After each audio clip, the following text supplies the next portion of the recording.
Ya Tuhan, kita bersama-sama menikmati firman Tuhan pada pagi yang indah ini. Firman Tuhan kita akan bersama-sama melihat, belajar tentang ketekunan. Ya, ketekunan, saudara. Ketekunan itu selalu kaitannya dengan sesuatu yang tidak enak, ya, tidak enak. Kalau sesuatu yang enak untuk daging biasanya tak usah diajarkan ketekunan, ya. Semua mau melakukan, tetapi untuk melakukan sesuatu yang secara daging itu tidak nyaman, itu butuh ketekunan. Contohnya apa, saudara? Doa pagi. Nah, doa pagi ini kan sesuatu yang saya tidak percaya, kadang daging itu protes gitu, ya. Daging itu berontak oleh pagi-pagi, ya. Seringkali kalau kita lihat, ya, agama sepupu kita itu lebih rajin, ya. Mereka tekun loh, saudara. Setiap pagi tidak pernah, ya, saudara, kalau di dekatnya ada musola atau langgar atau masjid, mereka tidak pernah, kan, kelupaan begitu, saudara, ya. Setiap pagi selalu mengingatkan dengan tekun, mengingatkan gitu, ya, untuk umatnya bangun dan berdoa. Tapi seringkali kita yang di dekatnya itu merasa terganggu, ya, begitu tutupi bantal gitu, ya. Harusnya dengan mereka berdoa kita malah bangkit berdoa, saudara. Oh, mereka sembahyang, saya juga sembahyang gitu, ya, malah brit-brit nih katanya, saudara, ya. Itu sebenarnya mengingatkan kita untuk berdoa. Nah, itu butuh ketekunan, loh. Saudara, kita lihat mereka, ya, ketekunan mereka luar biasa. Sehari 5 kali dan itu nggak pernah lowong, selalu dikumandangkan dengan tekun, mengingatkan. Nah, saudara, ketekunan itu melakukan sesuatu yang rasanya kadang bukan sesuatu yang enak gitu, ya, bukan sesuatu yang nyaman untuk daging, tetapi kita butuh ketekunan di dalam menjalani hidup ini, ya. Kita kan bersama-sama melihat di dalam Ibrani 10 ayat 36. Ibrani 10 ayat 36, saudara, kita bangkit berdiri bersama-sama, kita mau baca ayat ini bersama-sama. Ibrani 10 ayat 36, ya. Ibrani 10 ayat 36, kita akan baca bersama-sama. 2, 3. Sebab kamu memerlukan ketekunan, supaya sesudah kamu melakukan kehendak Allah, kamu memperoleh apa yang dijanjikan itu. Puji Tuhan, silakan duduk. Ternyata untuk melakukan kehendak Allah itu butuh ketekunan. Buktinya apa, saudara? Banyak anak-anak Tuhan yang di dalam proses perjalanan hidupnya menghadapi perjalanan hidup kita di dalam dunia ini seringkali nggak tekun. Seringkali mereka tidak tekun di dalam melakukan kehendak Allah. Berapa kali mereka seringkali gagal. Saya pernah sampaikan, musuh yang terberat dari kehendak Allah itu adalah kehendak daging. Ya, berapa banyak kita seringkali menyerah, ya, kepada kehendak daging daripada melakukan kehendak Allah. Karena itu memang Tuhan mengingatkan kepada kita untuk melakukan kehendak Allah ini membutuhkan sebuah ketekunan. Saudara, yang namanya ketekunan itu digambarkan seperti ketika kita mau berjalan, ya, menuju ke satu tempat yang membutuhkan puluhan kilometer. Kita harus memulai langkah-langkah kecil, betul, saudara, ya. Memulai langkah 1 meter dulu. Mungkin nggak sampai 1 meter, saya nggak tahu. Kita melangkah itu 1 meter ada, saudara, ya. Sekitar 1 meter, langkah 1 meter, baru bisa mencapai puluhan kilometer. Dan untuk mencapai sasaran goal, ya, yang akan kita capai itu seringkali banyak tantangan yang kita hadapi, ya, banyak ujian yang akan kita hadapi, banyak persoalan yang kita hadapi yang menyebabkan untuk kita berhenti melakukan proses perjalanan itu. Nah, saudara, butuh ketekunan. Firman Tuhan mengingatkan untuk mencapai kehendak Allah, untuk melakukan kehendak Allah, kita membutuhkan yang namanya ketekunan. Dan akibat dari kita tekun melakukan kehendak Allah, firman Tuhan katakan apa? Kita akan memperoleh janji. Saudara, terlampau banyak janji-janji yang Tuhan berikan dalam hidup kita, ya. Sebenarnya kalau saudara dan saya hidup selalu ada di dalam pimpinan Tuhan, terikat dengan perjanjian dengan Tuhan, dengan covenant Tuhan, maka saudara sebenarnya nggak perlu takut menghadapi hidup ini. Kita nggak perlu takut karena terlampau banyak janji dari hal yang besar sampai hal yang terkecil sekalipun, Tuhan memberikan perhatian yang begitu luar biasa. Firman Tuhan ingatkan kepada kita kan, sehelai rambut kita jatuh, ya. Bahasa Jermannya brodol gitu saudara ya. Keyakinan percaya sudah mulai, saya yakin kita setiap hari itu rambut kita pasti akan terlepas ya, terlepas. Firman Tuhan katakan sehelai rambut kita terlepas saja Tuhan ngerti. Sementara sudah pernah itu enggak saudara? Rambut saudara jatuh, mungkin jangankan itu, peduli pun enggak, betul? Paling kan gini, wah rontok, tapi kan sudah nggak pernah hitung ya, rontoknya berapa nggak pernah hitung saudara bingung, pergi ke salon, ditoning, dikasih obat, dikrebat gitu saudara ya, supaya nggak rontok, tapi sudah nggak pernah perhitungkan rambut itu rontoknya berapa. Coba kalau rambutnya nggak rontok saudara pun nggak akan pernah memperhitungkan helai rambut kita. Tetapi Tuhan katakan sehelai rambut kita saja Tuhan ngerti. Bayangkan ya, yang kita saja nggak peduli dengan salah satu fisik kita, salah satu bagian dari tubuh kita, Tuhan memperhatikan. Tuhan sangat mengerti, apalagi persoalan-persoalan yang besar. Saudara, kalau kita pegang, ngerti janji Tuhan ini, cuma persoalannya kan kita ini seringkali tidak hidup di dalam perjanjian itu. Orang yang terikat dengan perjanjian, contohnya kita mau sewa rumah, saudara harus saling memenuhi ikatan perjanjian itu. Hak dan kewajibannya harus dipenuhi. Kalau salah satunya nggak memenuhi, saudara, itu batal, nggak bisa. Berapa banyak kita seringkali dalam perjalanan hidup kita tidak pernah memenuhi itu. Kita tidak pernah melakukan kehendak Allah, sehingga kita tidak menerima janji Tuhan. Kita nggak pernah menerima janji Tuhan. Setiap kali ada ibadah kematian, saya ingatkan di dalam ayat Filipi pasal yang pertama dikatakan hidup bagi Kristus berarti adalah keuntungan. Tidak boleh lupa saudara, ini ada satu ikatan perjanjian. Dikatakan di situ seringkali yang kita pegangkan mati adalah keuntungan. Ya, orang Kristen itu mati untung, betul saudara. Tapi orang Kristen yang bagaimana dulu? Orang Kristen yang hidupnya bagi Kristus. Kalau hidup tidak bagi Kristus, mati celaka besar. Karena itu hukuman, karena itu siksaan. Nah saudara, kita mau lihat sama-sama kata ketekunan di dalam bahasa Yunani itu memiliki pengertian, menggunakan kata hupomone. Hupomone itu artinya memiliki pengertian seorang pasien yang menunggu giliran bertemu dengan dokter. Tidak pernah lihat ya? Biasanya kalau dokter yang baik, dokter gigi itu saudara, pasiennya batuk ramai saudara, bahkan kadang cepet-cepetan supaya dapat nomor 1. Ditanya nomor berapa? 10. Tapi saudara nunggu nggak saudara? Nunggu ya sudah lah, nomor 10 sama peringas-peringis gitu saudara ya. Saya pernah sakit gigi, ya gigi saya itu pecah gitu. Tapi di paling belakang saya punya gigi itu tidak karu-karuan saudara. Wajah sih ganteng saudara, cuma gigi tidak karu-karuan gitu saudara. Gigi saya itu nggak rata saudara, nggak rata ya.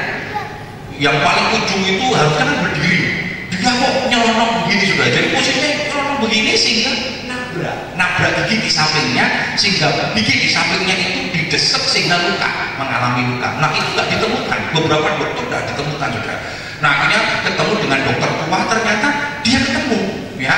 Lalu dan saya menderita itu sakit gigi. Dulu saya bahasa Inggrisnya ngembe, tahu ngembe itu apa ya, gampangnya gitu ya. Ada orang sakit gigi, waduh lebih baik sakit gigi daripada sakit hati gitu saudara. Dan bilang gitu, apa tuh rasanya padahal sakit gigi itu sakit sekali katanya. Saya nggak pernah sakit gigi saudara, saya bisa kuat sekali.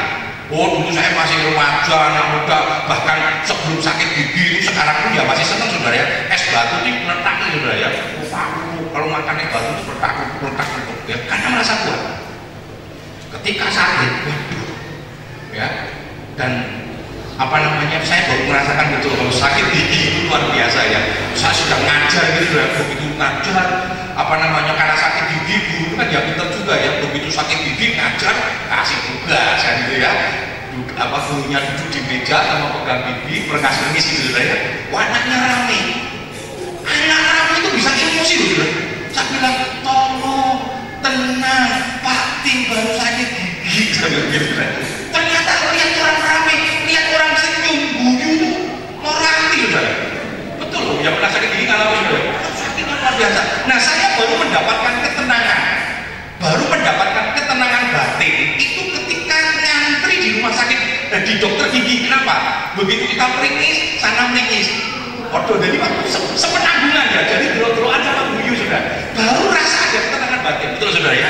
Saudara kalau sakit, ketemu orang yang punya sakit yang sama, itu kan rasanya ada secara batin itu ada penghiburan yang luar biasa, saudara. Nah, tetapi walaupun seperti itu, saudara, diinteni, ditunggu. Jangan jam berapa? Udiannya kamu tanya, sore-sore ya. Dapat berapa? 10. Waduh, 10. Ini mulainya jam 7 malam. Padahal kalau ke dokter gigi itu satu orang bisa lama ya, 15 menit, setengah jam. Tapi yang diinteni. Coba kalau saudara datang ibadah ya, kegasingan. Loh kok masih tutup? Ibadah jam berapa? Datang jam 4 sore sudah. Nah, ibadah jam berapa? Jam 5. Mulai ada alasan nanti. Loh kok kemarin nggak datang? Lah ibadah jam 5 saya datang jam 4 deh. Saya tutup. Saudara kalau dokter belum datang ditanya nggak ya? Ditanya. Kadang besok kondisi dokternya masih tidur gitu ya, masih makan sarapan. Oh dokternya baru mandi, wis nggak apa-apa, wis tak enteni ngomong. Loh saudara, itu yang dimaksud hupomone, orang yang tekun menanti dalam menantikan giliran dia bertemu dengan dokternya. Luar biasa ya, luar biasa. Nah, Tuhan mau di dalam proses perjalanan kita, ketika kita melakukan kehendak Allah, kita memiliki spirit, kita memiliki motivasi, kita punya semangat yang sama seperti hupomone tadi dalam kita melakukan kehendak Tuhan. Nah, saudara, pengertian rohaninya ya, dalam hupomone tadi pengertian rohaninya adalah kemampuan bertahan dalam kesukaran, bukan dengan sikap sekedar bertahan diam atau pasif, tetapi dengan sikap sedemikian rupa sehingga mampu untuk menjadikan situasi atau hal yang tidak menyenangkan itu menjadi sesuatu yang memuliakan Tuhan. Berapa banyak kita ini selalu meratapi kehidupannya, meratapi sebuah kejadian, meratapi sebuah keadaan. Ketika dagangan kita sepi, kita meratapi, waduh kok sepi. Lalu kita stres, kita frustasi, sepertinya sudah gak ada harapan lagi. Pagi-pagi buka kepayon saudara, puji Tuhan, senang saudara. Apa? Duitnya dikeplek-keplek gitu. Penglaris. Di sini nggak ada saudara. Di sana banyak, karena di sini ada dagang kan ya. Dagangnya di rumah masing-masing.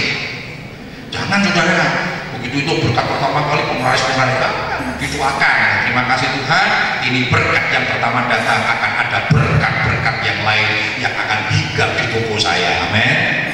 Mau bisa ngaku penglaris saudara. Karena berkatnya itu dari Tuhan, bukan karena keplek-keplekannya itu. Saudara, hadapi situasi, berapa banyak kita menyerah, berapa banyak kita kalah ketika kita menghadapi keadaan-keadaan yang sulit.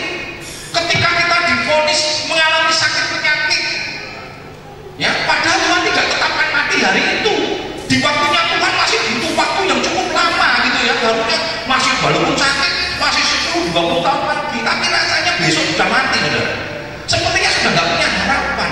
Nah, ketekunan hupomone itu artinya ketika kita menghadapi situasi yang tidak nyaman, yang tidak enak, kita tidak menikmati itu, tetapi kita bisa menjadikan keadaan itu menjadi sesuatu yang dapat memuliakan nama Tuhan. Sesuatu yang dapat memuliakan nama Tuhan. Kalau soal masalah yang lain, percaya saudara, Tuhan itu mampu menjaga hidup kita. Amin. Mari kita belajar tentang hal itu. Nah saudara, definisi ketekunan ini adalah keputusan atau ketetapan hati yang kuat untuk bersungguh-sungguh atau rajin dan tuntas dalam melakukan apapun. Jadi definisi dari ketekunan tadi adalah satu keputusan. Untuk tekun itu butuh sebuah keputusan batin, keputusan hidup, ketetapan hati yang kuat.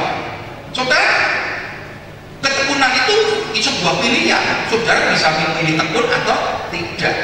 Saudara mau memilih tekun berdoa, itu kan pilihan saudara, nggak ada yang melarang.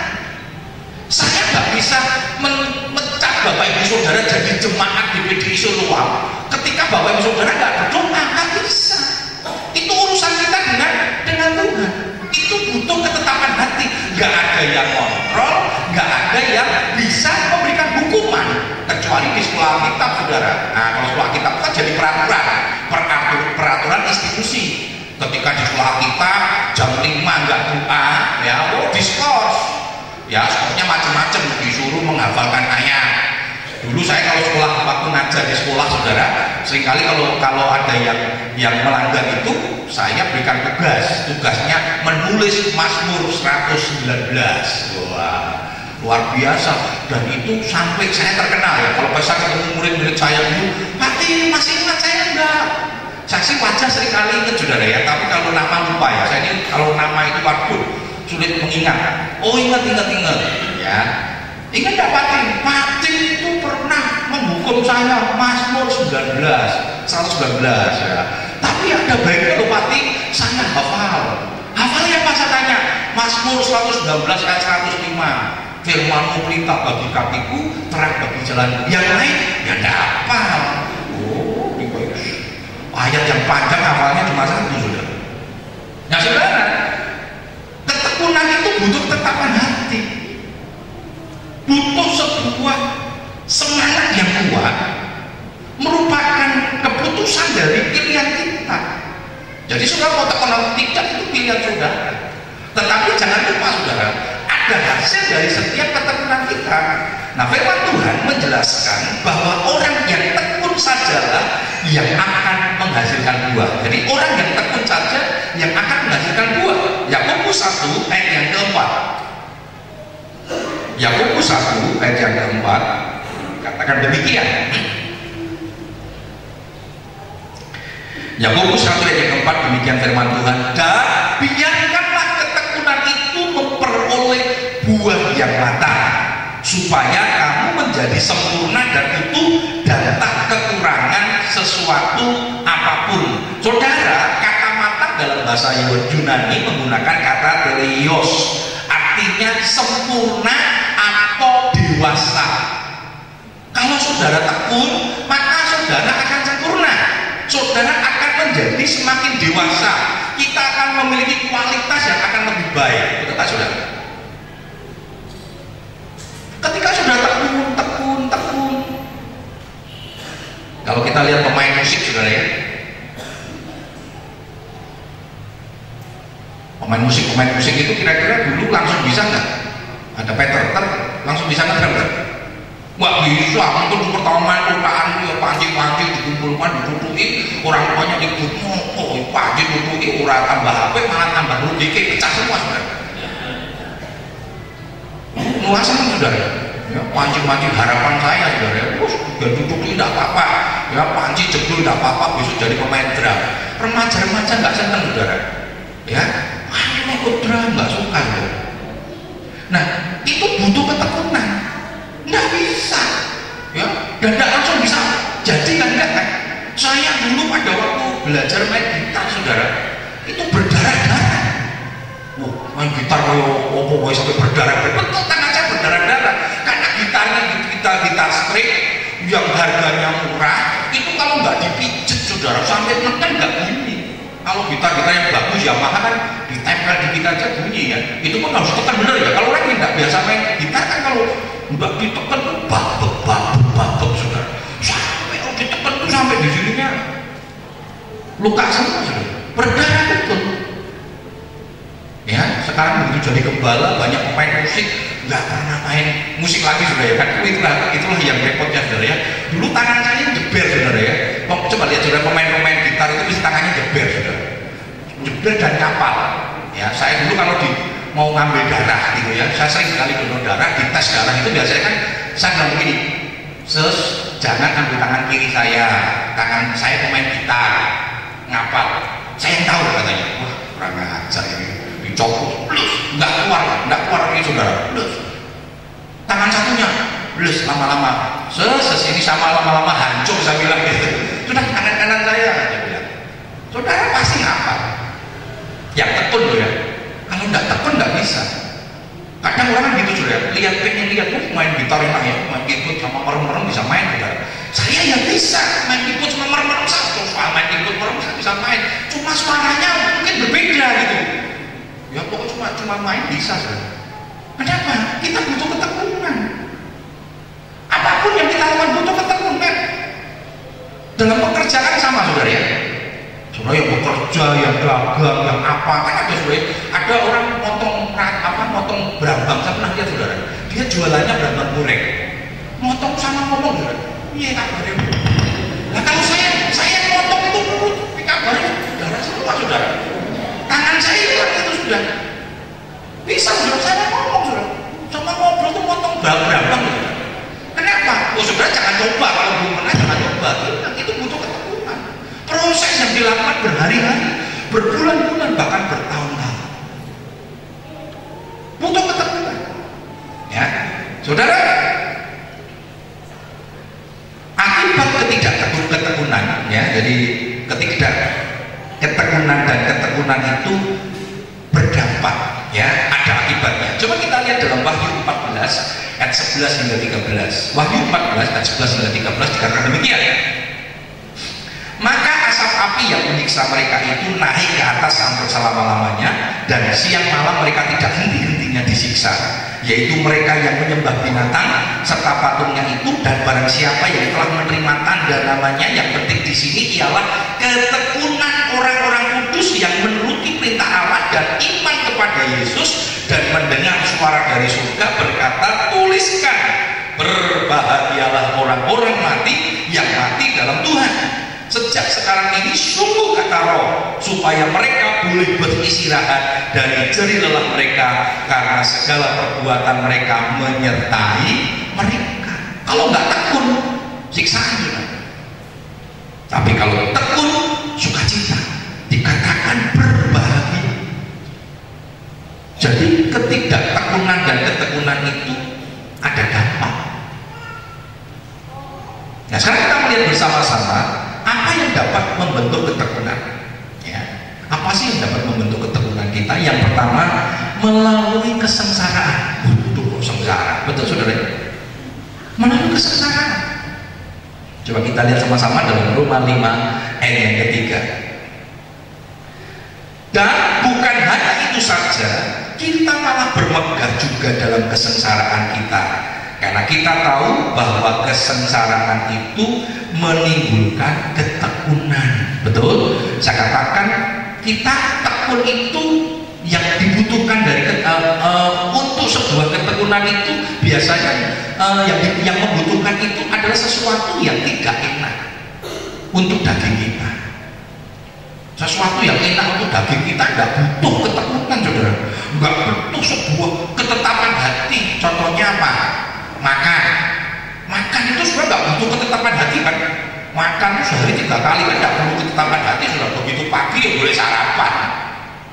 Nggak butuh perjuangan keras, enggak, pokoknya sarapan pasti. Siang ya makan, kan gitu tuh, malam ya makan. Tapi doa itu butuh ketetapan hati. Bekerja butuh ketetapan hati. Belajar, kuliah juga anak-anak mahasiswa ini kalau boleh berkata jujur, orang usah kuliah, ya, yang penting lulus IP-nya 3,7, ya, dan pinter, ya, cuma IP 3 itu bisa banyak, segala sesuatu bisa dilakukan dengan uang, tapi yuk pinter, ya, jadi nggak usah belajar pinter, bisa nggak saudara?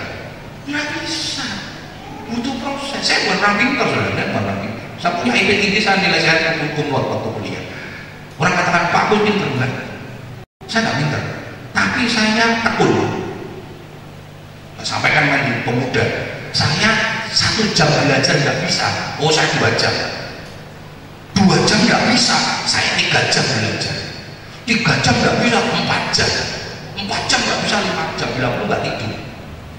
Saya ini dulu sudah tentang tidur itu sudah cukup lama. Saya sharekan itu kepada anak-anak pemuda. Saya sejak dari kuliah sekolah kitab itu, saya tidurnya sedikit sekali. Saya belajar itu sampai jam 2, jam 3. waktu di Jakarta saya kuliah terus, dan itu ritme itu mengikuti saya sampai saya menikah. Jadi saya dulu kalau malam itu jam 12 itu, wah itu masih sore rasanya, saya belum bisa tidur, saya di depan, selalu di depan laptop belajar dan sebagainya ya, sampai di Salatiga ini baru mulai ya, mulai ritme saya. Terus kemarin sempat saya ada gula ya, sempat gulanya sempat tinggi karena ritme saya mungkin juga ya, saya mulai menata hidup ya. Sekarang pokoknya jam 10, jam 11 paling malam pokoknya sudah tidur ya. Mas lu ingatkan jaga kesehatan dulu, ojo loro. Wah saudara ya, loro itu juga karena fisik saudara ya, jaga kesehatan. Nah kita harus menata, tapi tekun sudah, tekun. Saya punya adik pintar, dia belajar sebentar aja bisa. Saya belajar resource sampai sebentar, dikit-dikit bukunya di batuk saudara, dan maksudnya nempel gitu ya, udah bisa saudara. Ya belajar lagi, tekun, butuh tekun. Pisau walaupun tajam kalau nggak diasah terus saudara, nggak pernah bisa tajam. Jangan pernah pintar saudara, soalnya kan orang yang pintar, tetapi kamu nggak diasah, nggak mampu. Saya dulu punya adik rohani, 2, karakternya berbeda. Yang satu pintar saudara, pintar pokil ya, sekarang nggak tahu bahasa pokil di sini ya, pokil itu licik gitu ya, pintar licik, pokoknya luar biasa, berdagangnya pintar, tapi males. Yang satu pintar terbaik sebenarnya, tetapi nggak seperti yang satunya lagi sebenarnya, tapi dia tekun. Waktu kuliah sama-sama kuliah saudara, di tempat yang sama, saya ingatkan belajar. Saya seringkali kalau ini belajar kecil, ya masuk di komputer saudara ya, di BINUS ya, di Bina Nusantara Jakarta itu terkenal sekali. Yang satu lulus cepet, bahkan jadi asdos karena dia bukan orang yang mampu, akhirnya lulus dengan nilai yang baik. Yang ini jadi gelarnya MA, mahasiswa abadi. Nggak lulus ya kalau nggak salah, setahu saya nggak selesai. Padahal pintarnya luar biasa sudah. Sombong, nggak mau asah, nggak bisa. Saudara pintar atau nggak mau belajar nggak bisa. Butuh ketekunan. Nah saudara, untuk sebuah ketekunan itu nggak gampang memang. Daging harus dimatikan. Untuk belajar itu kan daging harus dimatikan. Daging dimatikan. Dulu kalau saya kuliah ngantuk. Betul. Saya dulu kalau kuliah hari Senin itu selalu Opa Batubara yang ngajar di jam pertama. Ya sudah tahu kan, Opa Batubara sudah tua. Kalau seorang guru ya, kalau ngajar kan kalem Opa Batubara ya, anak-anak dan sebagainya. Waduh, itu kalau saya itu seperti mendengarkan lagu langgam. Jadi sudah saya berangkat dari Solo itu saya jam 3 itu udah bangun, udah siap. Jam 5 saya naik ke terminal, naik bus sampai di kampus itu pagi jam 6 kerja bakti, langsung kuliah, langsung belajar. Jam pertama ketemu Pak Batubara. Waduh, itu seperti saya dikasih lagu langgam, liar gitu sudah. Tapi saya pengen belajar. Saya sekali izin, ngapain? Cuci muka, gitu ya. Lihatin terus ya ngaduk lagi. Sampai saya izin sama Om Batubara waktu itu, karena saya pengen belajar. Saya nggak mau sisakan sedikit waktu pun saya tidak menerima pelajarannya saudara. Saya kata gini, Opa boleh nggak saya minta izin? Apa? Saya kalau pelajaran Opa makan kacang atau warni. Mantap, kamu tahu nggak pelajaran makan? Bukan itu maksud saya. Saya sih nggak punya niat itu, karena saya pengen belajar, saya pengen menerima pelajarannya Opa. Saya nggak mau ketinggalan sedikit pun. Tapi saya ngantuk Opa. Saya nggak tahan, karena saya selalu kalau Senin itu datang dari pelayanan dari kota Solo, saya pagi-pagi udah bangun dan fisik saya memang lemah, nggak bisa ya, saya ngantuk sekali. Tapi bilang, izinkan ya Pak, boleh, tapi jangan bersuara, jangan ketahuan yang lain ya saudara. Jadi setiap kali saya bawa saya masuk satu tak mudi tak berdiki saudara. Kenapa? Saya ingin belajar saudara, saya ingin terima pelajaran, saya nggak mau ketinggalan. Saya mau tekun saudara, ada yang enak ya, ada menikmati ngantuknya saudara. Kalau ngantuk itu paling enak saudara, dinikmati kalau berat itu disandarin sini sama teklu gitu. Sampai kotos-kotos nggak sadar saudara. Loh bener loh, itu promosi kita pakai imeja saudara. Wah luar biasa ini. Jadi ibadah ini seperti kalau rapat itu ya, jadi di depannya ada meja, saudara mau kita kenalan saudara. Begitu saat tinggal mesti begini semuanya. Lo itu butuh ketekunan loh saudara. Mendengarkan firman juga butuh ketekunan. Banyak gangguan saudara. Akhirnya oke, walaupun dikatakan tolong HP, sekarang kan nggak dimatikan, HP di silent kan, tapi bergetar saudara. Nah itu mengganggu loh saudara. Itu butuh ketekunan kan, sudah terganggu lagi. Waduh, tak buka rai, itu butuh ketekunan saudara. Begitu saudara buka, saudara kehilangan momen penting dalam firman Tuhan. Butuh sebuah ketekunan, mendengar itu butuh ketekunan. Nah saudara, kadang-kadang memang ini secara daging menderita, sengsara, perjuangan saudara ya. Nah saudara, Tuhan mengizinkan kita mengalami kesengsaraan. Tujuannya apa saudara? Agar dapat membentuk ketekunan di dalam diri kita. Jadi diizinkan sengsara itu supaya kita ini dididik. Kita ini boleh mendapatkan ketekunan, dibentuk saudara.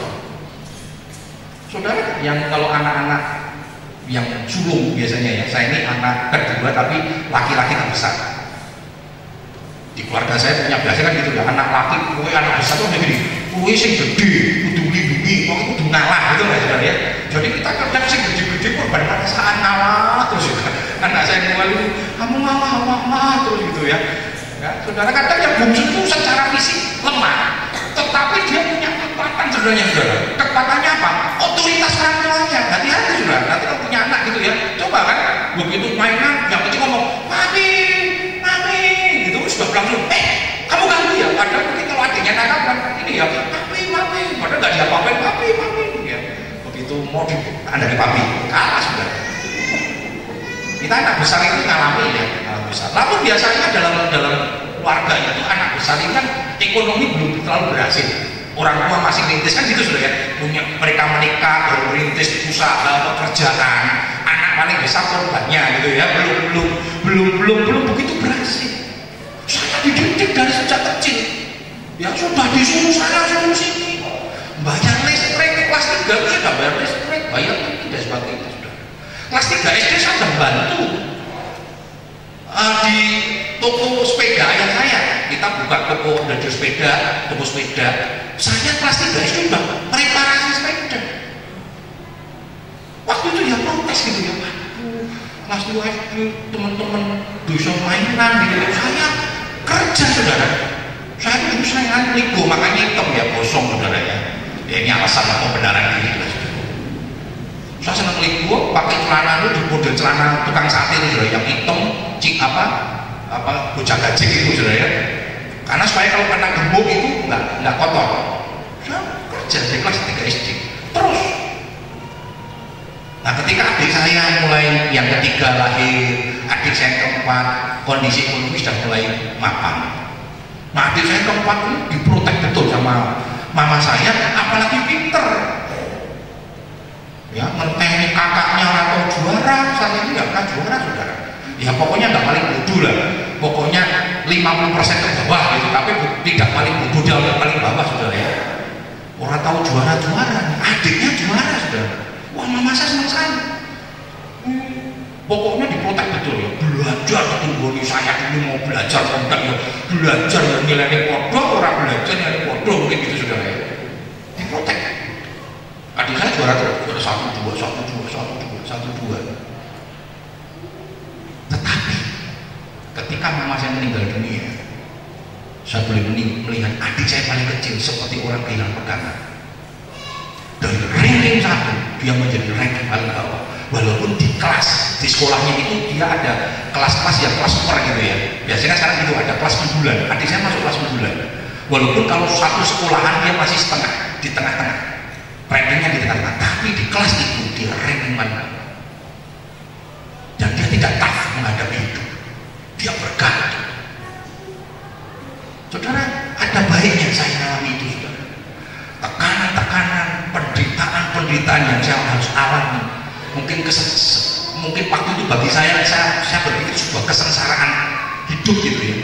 tetapi itu membentuk saya menjadi orang yang teguh, menjadi orang yang tough,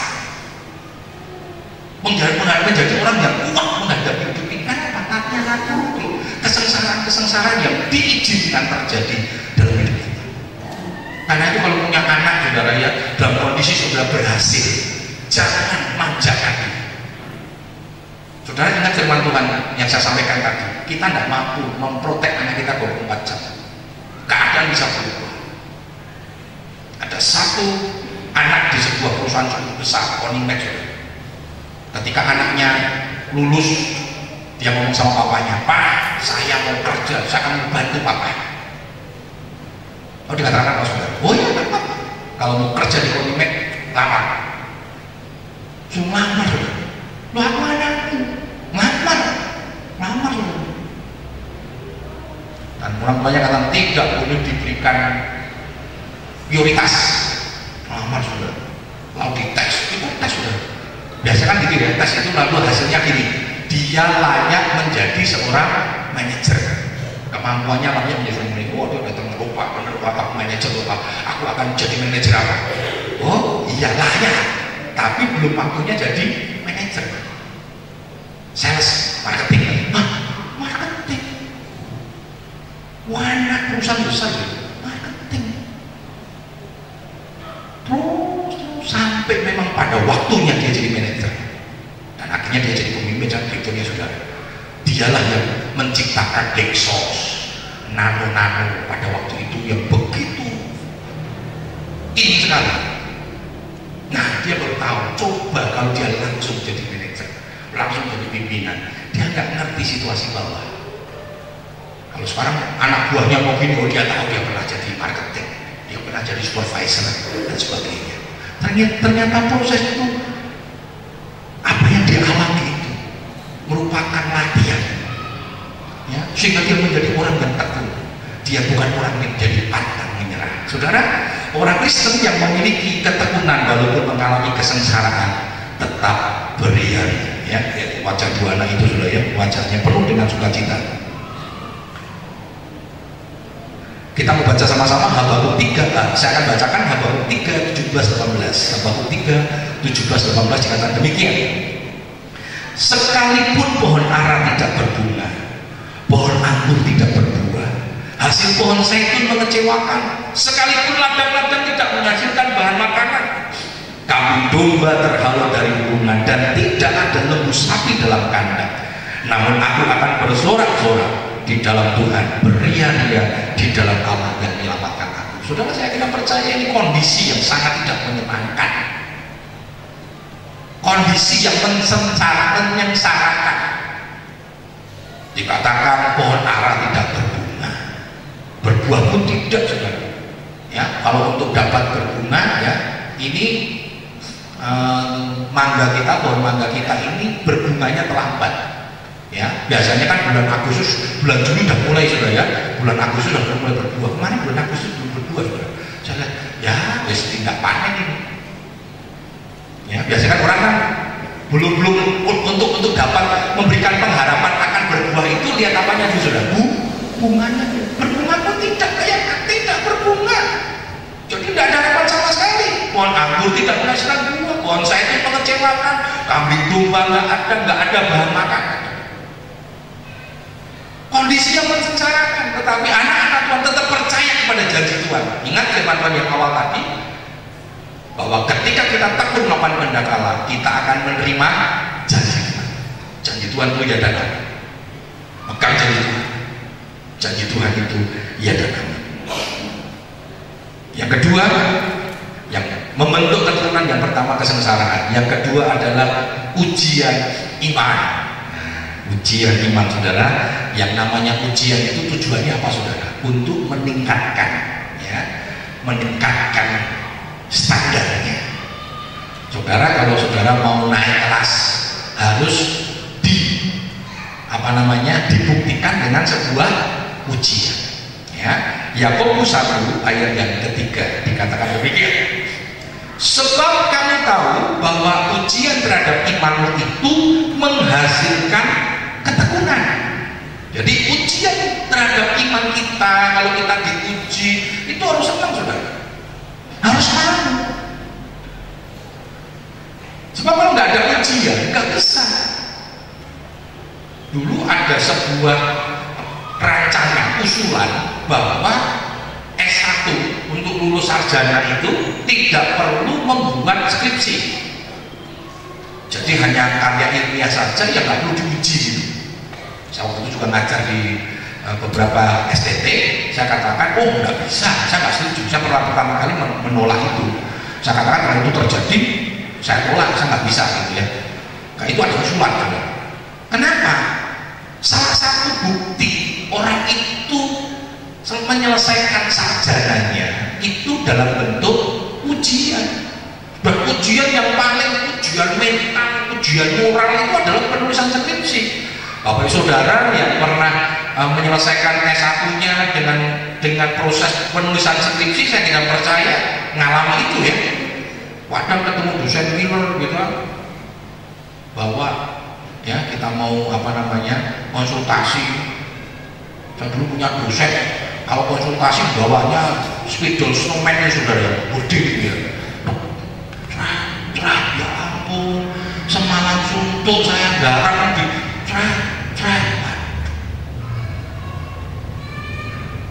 itu ujiannya ujian mental. Datang baru tidur gitu dosennya. Nanti sebab kalau baru tidur kita tinggal, nanti balik lagi sore sudah pergi katanya. Malam didatangi lagi sudah tidur, nggak bisa diganggu. Kapan konsultasinya? Jadi ditungguin, saudara, ditungguin. Itu ujian yang membutuhkan ketekunan. Makanya begitu selesai puas saya. Ya, saya senang saudara, waktu saya kelas S1, waktu menyelesaikan STH saya, sarjana teologi ya, saya mendapat pembimbing salah satunya itu orang bule, Pak Komenhen. Nah, saya nulisnya tentang Keraton Surakarta. Ya, saya senang saudara, waktu dia mau tanya nggak ngerti saudara, kan keraton lopo orang mudeng saudara, pokoknya ya lancar-lancar saja. Tapi dosen satunya luar biasa. Tapi senang, itu proses. Ya, kalau sudah diceritakan itu rasanya kan sukacita itu Pak saudara yang lulus itu dengan proses yang berat gitu ya. Bisa sampai selesai di wisuda itu prosesnya panjang. Ceritanya itu pasti dengan meluap-luap beriari kan. Oh jangan Bu, itu tapi ceritanya senang saudara, senang kan? Sekarang ini menjadi satu cerita yang menggembirakan, walaupun dulu waktu melewati itu nangis-nangis saudara, bercucuran air mata, mungkin air mata darah saudara. Stres, sama saudara, waktu menghadapi tantangan-tantangan proses hidup itu rasanya beratnya kita nangis, kita mungkin sudah air mata kita kalau dikumpul ke itu saudara mungkin sudah berliter-liter gitu. Tapi ketika kita sampai hari ini, kalau kita bisa melihat ke belakang, itu semua karena anugerah Tuhan. Dan bukan berarti kan sudah sampai sekarang, sampai di sini, apa yang pernah kita lewati itu Tuhan tolong, terus selesai. Enggak, kita siap untuk melihat proses ujian yang ujian kita nggak pernah berhenti saudara. Wong sekolah kuliah itu nggak pernah berhenti kalau mau kuliah terus saudara ya. Beberapa teman katakan, Pak pernah juga S1 Pak, mau kuliah Pak S1, wah sudah cukup, saya bilang capek saudara, capek kuliah ya. Saya mengambil program-program itu banyak program MA, program MTH, kuliah sampai saya punya kakak ngomong, Gus murid kok mau kuliah, apa ya katanya. Berapa? Yang namanya ujian itu tidak pernah ada waktu berhenti. Ujian hidup kita ya sampai kapan berhentinya? Tadi Wahyu 14 ayat 13, berbahagialah orang yang matinya dalam Tuhan, sebab sejak hari ini dikatakan dia akan dilepaskan dari jerih ular. Saudara mau selesai ujian? Jangan dulu saudara, ujian sate babi masih enak ya, rica-rica yang masih hujur saudara ya. Kalau sudah waktunya Tuhan ya sudah, kita tunggu waktunya Tuhan saja. Ya, kemarin di ulang tahunnya dalam doa dengan ketemu dengan anaknya Bu Markus ya, dia berkata mama saya ini biar umurnya sesuai dengan ukurannya Tuhan. Bagus saudara ya, ini saya pikir benar juga ya. Sebab kalau terlalu tua, wah mesake ya, pokoknya sesuai dengan waktunya Tuhan. Nah, saudara doanya seperti itu, saudara. Waktunya Tuhan, nek waktunya 30 tahun selesai, ya sudah. Oh waktunya 80 tahun, ya sudah. Eli katakan, sing penting sehat. Nah gitu saudara ya, mau panjang, saya mau 100 tahun, tapi nggak sehat, tidak enak saudara. Yang penting sehat. Nah saudara, hidup itu proses ujian. Selanjutnya saudara, ujian terhadap iman orang percaya itu berakibat terhadap pemurnian iman. Ya, jadi ujian terhadap iman orang percaya itu berakibat untuk memurnikan iman kita. 1 Petrus 1 ayat yang ke-7 dikatakan demikian. 1 Petrus 1 ayat yang ke-7 dikatakan demikian. Maksud semuanya itu ialah untuk membuktikan kemurnian imanmu yang jauh lebih tinggi nilainya daripada emas yang fana, yang diuji kemurniannya dengan api, sehingga kamu memperoleh puji-pujian dan kemuliaan dan kehormatan pada hari Yesus Kristus menyatakan dirinya. Jadi semuanya itu ditujukan supaya iman kita ini menjadi murni, terus dimurnikan sehingga kita memiliki kualitas yang tinggi. Emas itu kalau semakin murni kan semakin mahal ya, betul ya. Biasanya kan persennya ya, ada istilahnya emas tua, emas muda. Apa yang masuk emas tua, emas muda? Kalau emas muda itu kadar emasnya sedikit, dicampur dengan perak. Ya, jadi dicampur dengan perak, saudara. Saya tahu karena saya pernah pergi ke tempat pemurnian emas. Jadi kalau yang muda itu lebih banyak emasnya sedikit, lebih banyak peraknya. Tapi kalau emas tua, ya saudara, emas itu memang harus dicampur dengan perak untuk membentuk. Sebab kalau 100% itu sulit dibentuk, saudara ya. Jadi perlu dicampur supaya bisa dibentuk menjadi bagus. Ya makanya emas-emas muda itu lebih modelnya itu lebih baik, lebih banyak daripada emas-emas tua karena bentuknya lebih gampang. Wah bagus tahu dulu mantan batul emas, saudara ya. Nah, saudara, tujuannya untuk memurnikan ya, untuk memurnikan emas kita sehingga nilai emasnya itu memiliki kualitas yang lebih baik. Demikian juga hidup kita. Ujian-ujian iman itu menyebabkan kualitas rohani kita semakin hari semakin meningkat. Untuk menghadapi hidup ini kita perlu kualitas rohani yang kuat, yang baik. Sebab kalau tidak kita cepat stres, saudara. Kalau tidak cepat frustasi, kalau tidak cepat patah hati menghadapi hidup ini. Tetapi orang-orang yang memiliki ketekunan dan dia memiliki kualitas iman yang tinggi, maka ketika dia menghadapi ini semua, dia akan hadapi selalu senantiasa berbaur kepada Tuhan. Saudara, kita lihat Yusuf berhasil dalam ujian iman. Kita tahu proses Yusuf itu menyakitkan, menyengsarakan, tetapi dia berhasil. Akibatnya apa, saudara? Dia memberi kualitas hidup yang luar biasa, kualitas iman yang luar biasa. Kejadian 39 ayat 2 dan 3 dikatakan demikian. Tetapi Tuhan menyertai Yusuf sehingga ia menjadi seorang yang selalu berhasil dalam pekerjaannya. Maka tinggallah ia di rumah tuannya, orang Mesir itu, setelah dilihat oleh tuannya bahwa Yusuf disertai Tuhan dan bahwa Tuhan membuat berhasil segala sesuatu yang dikerjakannya. Luar biasa, lihat prosesnya Yusuf itu berat sekali. Ujiannya terlalu berat. Ujian satu selesai, ya harus menikmati ujian yang lain. Baru bernafas lega sedikit, saudara ya, setelah dijual oleh kakak-kakaknya, lalu dia menjadi seorang budak di sebuah rumah, seorang bangsawan bernama Potifar, kerja baik diangkat jadi pengurus rumah tangga, baru menikmati, dipuji lagi, difitnah, masukkan penjara lagi. Dia berbuat baik, menjadi kepercayaan para kepala-kepala penjara, mengalami proses-proses yang begitu berat, tetapi dia lakukan itu dengan tetap memandang pada Tuhan. Dan kita lihat ada peningkatan kualitas rohaninya, kualitas imannya. Yang ketiga, latihan. Yang pertama, kesengsaraan itu membentuk ya keturunan kita. Yang kedua, ujian iman itu membentuk keturunan kita. Dan yang ketiga, kita perlu latihan, saudara. Untuk dapat tekun itu butuh proses latihan. Coba kita lihat dalam Ayub 2 ayat yang ke-9 hingga yang ke-10. Ya, Ayub 2 ayat 9 hingga ke 10.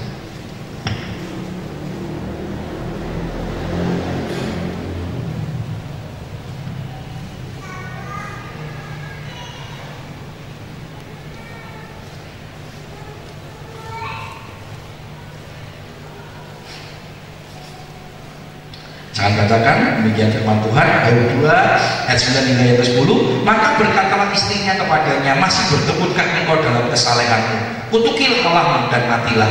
Tetapi jawab Ayub kepadanya, engkau berbicara seperti perempuan gila. Apakah kita mau menerima yang baik dari Allah tetapi tidak mau menerima yang buruk? Dalam kesemuanya itu Ayub tidak berbuat dosa dengan bibirnya. Nah saudara, kita lihat bersama-sama bagaimana prosesnya Ayub. Ya, proses yang begitu berat, setiap persoalan demi persoalan yang dihadapi. Nah saudara, kita lihat bahwa ketekunan itu dapat dilatih karena hal itu memerlukan ketetapan hati. Masih ingat definisi dari ketekunan itu adalah sebuah ketetapan hati. Untuk kita tetap bertahan dalam latihan, kita butuh ketetapan hati. Untuk kita tetap bertahan dalam ujian, kita butuh ketetapan hati. Untuk kita tetap bertahan dalam kesengsaraan yang membawa kita kepada ketekunan, kita butuh ketetapan hati. Saudara, sekalipun istrinya mendesak Ayub agar tidak bertekun lagi dalam kesalehannya, namun ia memutuskan dan menetapkan bahwa ia akan tetap tekun dalam kesalehan. Ayub memilih juga untuk tetap tekun, menghadapi itu semua bersama-sama dengan Tuhan. Ya, setiap percobaan yang kita alami, Tuhan izinkan supaya kita mengalami latihan iman. Setiap persoalan-persoalan yang kita hadapi, Tuhan izinkan supaya itu melatih kita terus. Melatih, kita butuh latihan juga. Ya, Tuhan akan selalu memberikan jalan keluar di setiap persoalan kita. Ini yang membuat kita nggak perlu takut. Ketika kita menghadapi latihan-latihan iman, persoalan-persoalan pencobaan yang Tuhan izinkan terjadi dalam hidup kita. Kenapa? Karena Tuhan selalu memberikan solusi. Tuhan selalu memberikan jalan keluar. 1 Korintus 10:13 dikatakan demikian. Pencobaan-pencobaan yang kamu alami ialah pencobaan-pencobaan biasa yang tidak melebihi kekuatan manusia. Sebab Allah setia, dan karena itu Ia tidak akan membiarkan kamu dicobai melampaui kekuatanmu. Pada waktu kamu dicobai, Ia akan memberikan kepadamu jalan keluar sehingga kamu dapat menanggungnya. Ini solusinya, saudara. Jadi pencobaan jangan takut. Yang menyebabkan takut kan kita nggak bisa hadapi. Tapi firman Tuhan ingatkan, Tuhan akan memberikan jalan keluar. Kenapa? Tuhan kita setia. Dia akan memberikan jalan keluar bagi setiap persoalan kita, bagi setiap masalah kita. Saudara, ada 3 hal yang membentuk ketekunan. Yang pertama kesengsaraan, yang kedua ujian iman, yang ketiga latihan iman. Izinkan itu terjadi, dan terus tekun. Karena setiap apa yang kita hadapi itu, ketika kita hadapi dengan tekun, Tuhan sedang mempersiapkan kepada satu hal yang lebih indah. Saudara, akibat ketekunan orang percaya dalam melakukan kehendak Tuhan, apa saudara? Seperti firman yang kita sudah baca di awal, akan menerima janji. Kalau kita tekun melakukan kehendak Allah, maka saudara dan saya akan menerima. Jadi semua janji-janji dalam firman Tuhan kita akan menerima. Pemeliharaannya, ya, pertolongannya, berkat-berkatnya senantiasa kita akan nikmati. Ayat yang terakhir, Wahyu 3 ayat yang ke-10. Wahyu 3 ayat yang ke-10 sampai 12 dikatakan demikian. Karena engkau menuruti firman-Ku dan untuk menantikan Aku, maka Aku pun akan melindungi engkau dari hari pencobaan yang akan datang atas seluruh dunia untuk mencobai mereka yang diam di bumi. Aku datang segera. Peganglah apa yang ada padamu, supaya tidak seorang pun mengambil mahkotamu. Barang siapa menang, ia akan kujadikan soko guru di dalam bait suci Allahku, dan ia tidak akan keluar lagi dari situ. Dan padanya akan kutuliskan nama Allahku, nama kota Allahku, yaitu Yerusalem baru yang turun dari surga dari Allahku, dan namaku yang baru. Ini yang menjadi kerinduan kita bersama-sama. Orang yang tekun ketika Tuhan datang, kita akan masuk di dalam surga yang mulia, yang begitu indah, yang menjadi pengharapan kita semua. Karena tekun di dalam kita menantikan Tuhan, tekun di dalam kita mengiring Tuhan, tekun, terus tekun kita melakukan kehendak Tuhan, supaya pada akhirnya kita adalah orang-orang yang berbahagia. Kenapa? Karena saudara dan saya adalah orang-orang